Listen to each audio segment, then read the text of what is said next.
रात के समय खाने की मेज पर माधव, सुमन और उनकी बहन विमला बुआ बैठकर कोमल के रिश्ते पर चर्चा कर रहे थे। सुमन, मैंने तो साफ कह दिया है, कोमल की 12वीं हो गई और अब उसकी पढ़ाई का ये आखिरी पड़ाव था। अब इसके आगे एक कदम भी कॉलेज की तरफ नहीं बढ़ेगा। पर माधव जी, वो सुबह से मुंह फुलाए बैठी है, कह रही थी कि फॉर्म भरने की तारीख निकल जाएगी, उसकी सहेलियां भी तो जा रही है ना। अरे सुमन भाभी, आप भी क्या कोमल की बातों में आ जाती हैं। सहेलियां तो कुएं में गिरेंगी तो क्या ये भी गिरेंगी। लड़कियों को ज्यादा पढ़ा लिखा कर कौन सा तीर मारना है, आखिर में तो उसे बेलन ही पकड़ना है ना। बिमला सही कह रही है। मैंने रमेश जी के बेटे विक्की का हाथ थामने का मन बना लिया है। घर एकदम चकाचक है, शहर के बीचों बीच मकान है और ऊपर से रमेश जी की मोटी पेंशन आती है। कोमल वहां राज करेगी, उसे किसी भी बात की कमी नहीं होगी। कोमल रसोई से चाय लेकर आती है और चुपचाप सबकी बातें सुनने लगती है। पापा, पर मैं आगे पढ़ना चाहती हूँ। 12वीं के बाद तो असली पढ़ाई शुरू होती है। विक्की जी क्या करते हैं, ये तो आपने बताया ही नहीं। वो अभी अपना कुछ काम सेट कर रहा है, पर तुझे उससे क्या लेना देना। उसके बाप की पेंशन इतनी है कि तू 7 पुश्तों तक बैठकर खाएगी। और एक बात ध्यान में रख, मैं तेरा बाप हूँ, तेरा बुरा नहीं सोचूंगा, समझ गई। देख कोमल, बुरा मत मानना बेटा, पर ये जो तू कॉलेज कॉलेज रट रही है ना, वहाँ पढ़ाई कम और आवारागर्दी ज्यादा होती है। लड़कियां हाथ से निकल जाती है, फिर किसी की नहीं सुनती, अपनी मर्जी से जीने लगती है। कल को ससुराल में जाकर सास को जवाब दोगी तो बदनामी तो तेरे बाप की ही होगी ना। बुआ जी सही कह रही हैं, ज्यादा पढ़ाई के बाद लड़कियां घर के काम में नखरे दिखाने लगती है। कल को तुझे झाड़ू पोछा करना पड़ा तो तू कहेगी कि मैं तो ग्रेजुएट हूँ, मैं ये काम क्यों करूँ, फिर घर कैसे बसेगा, बता बेटा। कोमल की आंखों में आंसू आ जाते हैं, पर माधव उसकी बातों को अनसुना कर देता है। मम्मी, पढ़ाई सिर्फ नौकरी के लिए नहीं होती, इंसान को समझदार भी बनाती है। और विक्की जी अगर खुद कुछ नहीं कमाते तो हम पूरी उम्र उनके पिता पर कैसे निर्भर रहेंगे। तू अब मुझे सिखाएगी कि घर कैसे चलता है। मैंने अपनी पूरी जिंदगी खपा दी तुझे यहाँ तक पहुँचाने में। अब मेरी बात मान और चुपचाप शादी की तैयारी कर। रमेश जी का खानदान बहुत ऊंचा है, ऐसा रिश्ता बार बार नहीं मिलता। और वो खुद सरकारी कर्मचारी थे, अपने बेटे को भी सेट कर देंगे। और क्या, विक्की जैसा सीधा लड़का और वैसा भरा पूरा परिवार ढूंढने से भी नहीं मिलेगा। दहेज की भी कोई ज्यादा मांग नहीं की है उनकी, बस अपनी बेटी को खुश देखना चाहते हैं। तू खुशकिस्मत है कि तुझे ऐसा घर मिल रहा है। कोमल चाय का कप मेज पर रखकर बिना कुछ बोले अपने कमरे की तरफ चली गई। माधव जी, कहीं हम जल्दी तो नहीं कर रहे, कोमल अभी बहुत छोटी है। सुमन, यही सही उम्र है, हाथ से निकल गई तो फिर पछताने के अलावा कुछ नहीं बचेगा। विमला, तुम कल ही अपनी तरफ से रमेश जी को फोन घुमा दो, कह देना कि हमें रिश्ता मंजूर है। आप फिक्र मत कीजिए भाई साहब, मैं अभी फोन मिलाती हूँ। कोमल को मैं समझा दूंगी, 2 दिन रोएगी फिर खुद ही गहने कपड़े देखकर खुश हो जाएगी। लड़कियों का तो यही है, शादी के बाद सब भूल जाती है। माधव और विमला बुआ फोन पर रमेश जी से बात करने में व्यस्त हो गए, जबकि कोमल कमरे में सिसक रही थी। माधव जी, कम से कम उसे कॉलेज का फॉर्म तो भरने देते, क्या पता उसकी किस्मत में कुछ बड़ा लिखा हो। किस्मत रोटी बनाने से सुधरती है, किताबें चाटने से नहीं। अगर इसे शहर भेज दिया पढ़ने तो वहां किसी के साथ चक्कर चला लेगी, फिर मोहल्ले में मुंह दिखाने लायक नहीं रहेंगे हम। चुपचाप जो कह रहा हूँ वो करो। बिल्कुल सही, पढ़ाई लिखाई से सिर्फ दिमाग खराब होता है। कोमल को कह देना कि कल से सिलाई कढ़ाई सीखे, वो काम आएगा ससुराल में। ये कॉलेज वॉलेज अमीरों के चोचले हैं, हमारे जैसे मध्यम वर्गीय लोगों के लिए सिर्फ इज्जत मायने रखती है। घर में शादी की तैयारियां शुरू हो गई और कोमल की किताबों पर धूल जमने लगी। चलो, अब सब तय हो गया, अगले महीने की तारीख निकलवाते हैं। सुनो सुमन, सिर्फ 1 महीने में मैं अब वो चली जाएगी, फिर पराया धन हो जाएगी। उसको खुश रखो, खिलाओ पिलाओ, उसकी सारी इच्छाओं को पूरा करो, फिर पता नहीं कितने दिनों बाद आए। ये कहते कहते माधव अपनी बेटी को याद करके भावुक हो जाता है। ठीक है, मैं कल सुबह ही पंडित जी के पास जाकर शुभ मुहूर्त निकलवा लाती हूँ। कोमल को भी धीरे धीरे मना लूंगी।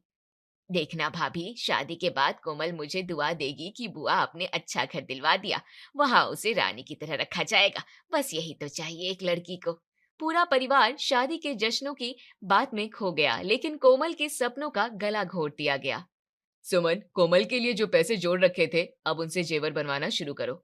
हाँ, यही समझदारी है। सोना तो मुसीबत में काम भी आता है, ये कागज की डिग्रियां तो रद्दी के भाव बिकती हैं। चलिए अब सो जाते हैं, कल से बहुत काम है। कोमल का मन बहलाने के लिए उसे बाजार ले जाऊंगी, नए कपड़े देखकर शायद वो अपनी जिद छोड़ दे। हाँ, उसे जो चाहिए दिला देना, बस ये पढ़ाई वाली बात दोबारा घर में नहीं उठनी चाहिए। कोमल शादी करके ससुराल पहुंच गई और अपनी घर गृहस्थी संभालने लगी। पर कुछ हफ्तों बाद ही उसका सामना उस कड़वी सच्चाई से हुआ जिसे उसके पिता ने रईसी समझ लिया था। विकी, दोपहर के 3 बज रहे हैं। माँ जी कह रही थी कि आज आपको नगर पालिका जाकर कुछ कागज जमा करने थे। अभी तक आप बिस्तर में ही घुसे हुए हैं। यार कोमल, क्यों सिर पर खड़ी हो जाती हो रोज? नगर पालिका वाले कहीं भागे थोड़ी ही जा रहे हैं, और वैसे भी बाहर धूप देखी है, मेरी स्किन जल जाएगी। इतनी गर्मी में बाहर कौन निकलेगा? धूप तो रोज ही निकलती है विकी जी। अगर ऐसे ही बहाने बनाते रहे तो काम कैसे चलेगा? शादी को 1 महीना हो गया है। मैंने आपको एक बार भी किसी नौकरी की बात करते नहीं देखा। आखिर हम कब तक पिताजी की पेंशन पर पलेंगे? देखो, मुझे ये सुबह सुबह का रोना धोना पसंद नहीं है। पापा की पेंशन अच्छी खासी आती है घर में, राशन भरा पड़ा है, एसी चल रही है, तो तुम्हें क्या तकलीफ है? आराम से रहो, खाओ पियो और टीवी देखो। बेमतलब की चिंता करके अपना और मेरा खून क्यों जला रही हो? सावित्री देवी कमरे में दाखिल होती है और विक्की का पक्ष लेते हुए कोमल को टोकने लगती है। क्या बात है बहू, सुबह सुबह मेरे बेटे को टोक क्यों रही हो? माँ जी, मैं टोक नहीं रही, पर इन्हें जिम्मेदारी का एहसास तो होना चाहिए। सारा दिन ये सोते रहते हैं या फिर शाम को दोस्तों के साथ बाहर चले जाते हैं। अरे, रमेश जी को कोई दिक्कत नहीं है और विकी कोई ऐरा गैरा काम थोड़ी ही करेगा। वो तो सरकारी नौकरी ही करेगा, अपने पिता की तरह। सरकारी नौकरी कोई आग झपकते ही नहीं मिल जाती है। जब वैकेंसी निकलेगी तब फॉर्म भर देगा। तो माँ जी, तब तक ये कोई प्राइवेट नौकरी ही कर ले। अरे, पागल वागल हो गई है क्या? मेरा बेटा और प्राइवेट नौकरी, वो तो कभी जिंदगी में ना करे।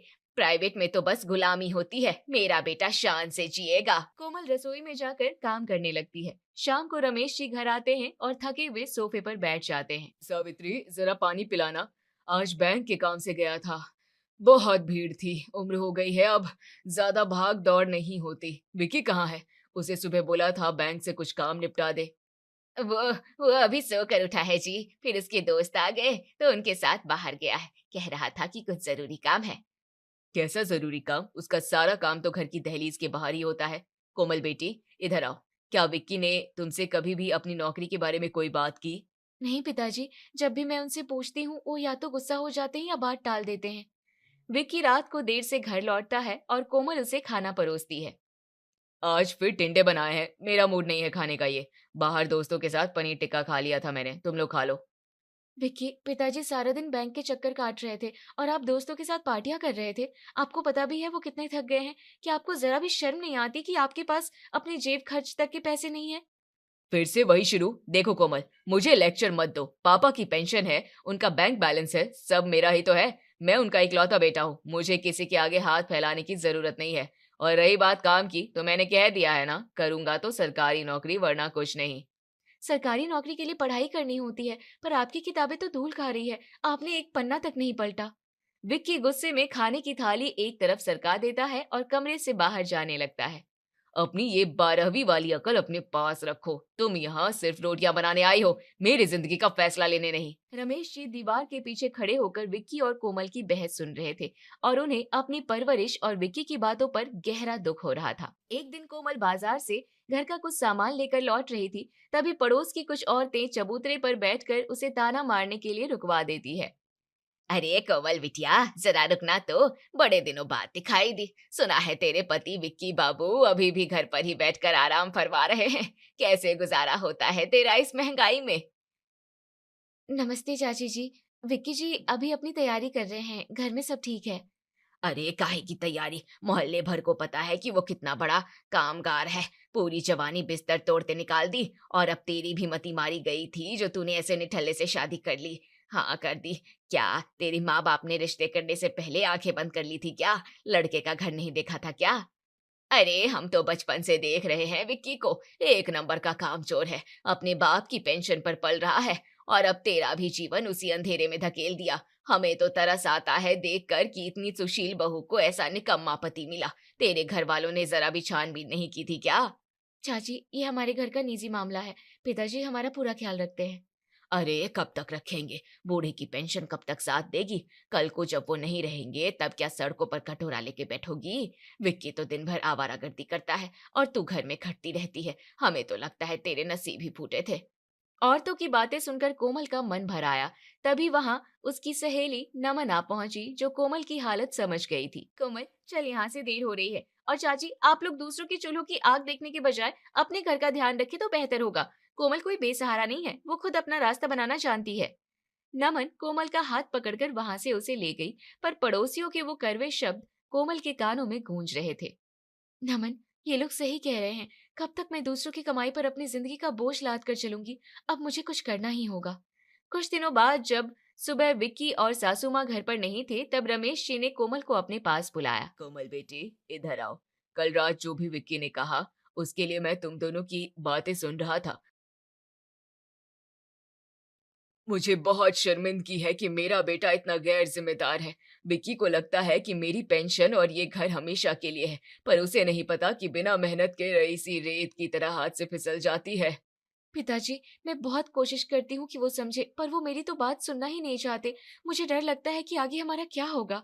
बहू, मैंने एक फैसला किया है। विक्की के भरोसे बैठी रहोगी तो पूरी जिंदगी ताने और जिल्लत ही नसीब होगी। समझदार हो, क्यों ना तुम अपनी पढ़ाई दोबारा शुरू करो। जी। मैं चाहता हूँ कि तुम ग्रेजुएशन पूरी करो और सरकारी नौकरी की तैयारी करो।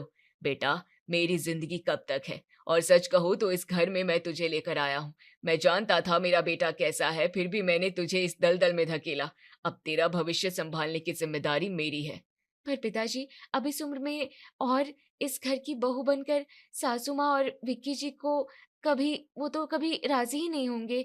सावित्री और विकी को मैं संभाल लूंगा, तुम बस अपनी पढ़ाई पर ध्यान दो। जो भी किताबें चाहिए, जो भी फीस भरनी है, वो सब मैं संभाल लूंगा। मैं तुम्हें हारते हुए नहीं देखना चाहता बेटा। पिताजी, आपने मेरे मन की बात कह दी, पर क्या मैं ये सब कर पाऊंगी? घर का काम और फिर ये सब। तुम अकेले नहीं हो, मैं तुम्हारे साथ हूँ। तुम सुबह जल्दी उठकर पढ़ाई करना, और रात को जब सब सो जाएं तब मैं रसोई में सावित्री की मदद कर दिया करूंगा, ताकि तुम्हें समय मिल सके। बस तुम ये ठान लो कि तुम्हें अपनी पहचान खुद बनानी है। कोमल ने ससुर के आशीर्वाद से घर के एक कोने में अपनी पुरानी किताबें निकाली और फिर से पढ़ाई की दुनिया में कदम रखा। कोमल, ये क्या तमाशा लगा रखा है? ये किताबें यहाँ बिस्तर पर क्या कर रही है? मैंने कहा था ना कि मुझे ये सब ढकोसले घर में नहीं चाहिए। विक्की जी, ये तमाशा नहीं है। पिताजी चाहते हैं कि मैं अपनी पढ़ाई पूरी करूं, और मैं अब पीछे नहीं हटूंगी। नाश्ता मेज पर है, आप खा लीजिए। कोमल की लगन देखकर धीरे धीरे घर का माहौल बदलने लगा। हालांकि विक्की अब भी ताने मारने से बाज नहीं आता था। महीनों की कड़ी मेहनत के बाद कोमल ने सरकारी नौकरी की परीक्षा दी और परिणाम का इंतजार करने लगी। फिक्र मत करो बेटा, तेरी मेहनत कभी बेकार नहीं जाएगी। तूने इस घर को बचाने के लिए जो कदम उठाया है, भगवान उसका फल जरूर देगा। एक सुबह जब अखबार आया, तो मेरिट लिस्ट में सबसे ऊपर कोमल का नाम चमक रहा था। पिताजी, मेरा सिलेक्शन हो गया, मुझे सरकारी नौकरी मिल गई। घर में सन्नाटा छा गया। सासू माँ और विक्की तो जैसे काट मार गए हो। मुझे पता था, मेरी बेटी ने कर दिखाया। आज इस घर का नाम रोशन हो गया। अब लोग तुझे विक्की की पत्नी नहीं, बल्कि विक्की को तेरे पति के नाम से जानेंगे। सरकारी नौकरी मेरी बहू को मिल गई। मोहल्ले की जो औरतें ताने देती थी, अब वो सब बधाई देने आएंगी। कोमल, सच में? मैंने ये नौकरी सिर्फ अपने लिए नहीं, बल्कि इस घर को और आपको सही रास्ता दिखाने के लिए पाई है। कोमल की सफलता ने विक्की के अहंकार को तोड़ दिया और उसे अपनी गलती का एहसास होने लगा। मुझे माफ कर दो कोमल, मैंने हमेशा तुम्हें नीचा दिखाया, पर आज तुम्हारी वजह से ही मेरा सिर फक्र से ऊंचा हुआ है। मैं भी अब हार नहीं मानूंगा। मैं भी प्राइवेट नौकरी से शुरुआत करूंगा और अपने पैरों पर खड़ा होकर दिखाऊंगा। कोमल की एक छोटी सी शुरुआत ने न सिर्फ उसका भविष्य संवारा, बल्कि पूरे ससुराल को टूटने से बचा लिया। कोमल के सरकारी नौकरी के में चयन होने की खबर पूरे मोहल्ले में आग की तरह फैल गई और सुबह से ही घर पर लोगों का आना जाना शुरू हो गया। अरे विमला बहन, अंदर आओ ना। हाँ हाँ, सही सुना आपने, हमारी कोमल का सिलेक्शन हो गया है। अब वो ब्लॉक ऑफिस में बड़ी अफसर बनेगी। मैंने तो पहले ही कहा था कि मेरी बहू बहुत भाग्यशाली है। सावित्री, कल तक तो तुम कह रही थी कि बहू घर से बाहर जाकर हमारी नाक कटवाएगी। आज तुम ही सबसे ज्यादा खुश हो रही हो। अरे, खुशी की बात ही है। पड़ोस वाली मिसेस शर्मा, जो हमेशा विकी के खाली बैठने का ताना देती थी, आज खुद पूछने आई थी कि कोमल ने तैयारी कहाँ से की। मुझे तो अपनी बहू पर बड़ा मान है। कोमल अपने कमरे में अपनी ज्वाइनिंग लेटर देख रही थी कि तभी विक्की हाथ में एक मिठाई का डिब्बा लेकर अंदर आया। कोमल, ये तुम्हारे लिए मोहल्ले के हलवाई से ताजी जलेबी लाया हूँ, तुम्हें पसंद है ना? विक्की जी, आप मिठाई लाए हैं? कोमल, आज मुझे अपनी हार का नहीं, बल्कि तुम्हारी जीत का एहसास हो रहा है। जब मैं आज सुबह बाहर निकला तो लोग मुझसे ये नहीं पूछ रहे थे कि मैं क्या करता हूँ, बल्कि सब मुझे बधाई दे रहे थे कि तुम्हारी पत्नी अफसर बन गई है। पहली बार मुझे अपनी पहचान पर शर्म नहीं आई, क्योंकि आज मेरी पहचान तुमसे जुड़ी थी। मुझे माफ कर दो, मैंने हमेशा तुम्हारी पढ़ाई को ढकोसला कहा, जबकि असली ढकोसला तो मेरा वो अहंकार था जो मुझे कुछ करने नहीं दे रहा था। विक्की जी, सच? कोमल की ज्वाइनिंग का दिन आ गया और वो अपनी नई साड़ी पहनकर तैयार थी। रमेश जी अपनी आंखों में गर्व के आंसू लिए उसे देख रहे थे। कोमल बेटी, आज जब तुम घर से बाहर कदम रख रही हो, तो याद रखना कि ये सिर्फ तुम्हारी नौकरी नहीं है, बल्कि उन हजारों लड़कियों की उम्मीद है जिनके सपने चूल्हे की आग में जल जाते हैं। जाओ और ईमानदारी से काम करो। पिताजी, आज मैं जो कुछ भी हूँ आपकी वजह से हूँ। अगर आप उस दिन मेरा साथ नहीं देते, मेरा हाथ नहीं थामते, तो आज भी मैं सिर्फ रसोई की धुएं में ही खोई रहती। विक्की जी, क्या आप मुझे दफ्तर तक छोड़ने चलेंगे? कोमल, आज तो मैं तुम्हें दफ्तर छोड़ूंगा ही, पर एक और बात है। मैंने आज सुबह पास वाली फैक्ट्री में मैनेजर की पोस्ट के लिए अपना बायोडेटा दिया है। उन्होंने मुझे कल इंटरव्यू के लिए बुलाया है। सरकारी नौकरी का इंतजार अब मैं घर बैठकर नहीं करूंगा। शुरुआत छोटी ही सही, पर अब मैं अपनी कमाई से तुम्हारा और पिताजी का सिर गर्व से ऊंचा करूंगा। विक्की की ये बात सुनकर सावित्री देवी और रमेश जी की आंखों में खुशी की चमक आ गई। सच विक्की, तू अब नौकरी करेगा। भगवान तेरा भला करे। आज सच में ये घर बस गया। बहू, तूने तो चमत्कार कर दिया। मेरा बेटा भी सुधर गया और तू भी अफसर बन गई। माँ जी, चमत्कार मैंने नहीं, हमारी मेहनत और पिताजी की विश्वास ने किया है। जब घर की औरत और मर्द दोनों कंधे से कंधा मिलाकर चलते हैं, तभी परिवार की तरक्की होती है। माधव और सुमन अपनी बेटी की सफलता सुनकर मिलने आए। माधव का सिर अपनी छोटी सोच की वजह से झुका हुआ था। कोमल बेटा, मुझे माफ कर देना। मैं समझता था कि पढ़ाई लड़कियों को बिगाड़ती है, पर आज तूने साबित कर दिया कि पढ़ाई ही घर बचाती है। रमेश जी, आपने मेरी बेटी को वो दिया है जो मैं उसे नहीं दे पाया। माधव भाई, बेटी किसी एक की नहीं होती। आपने इसे जन्म दिया, मैंने इसे हौसला दिया। अब बस ये दुआ कीजिए कि हर घर में कोमल जैसी बेटी और हमारे जैसे समझदार माता पिता हो।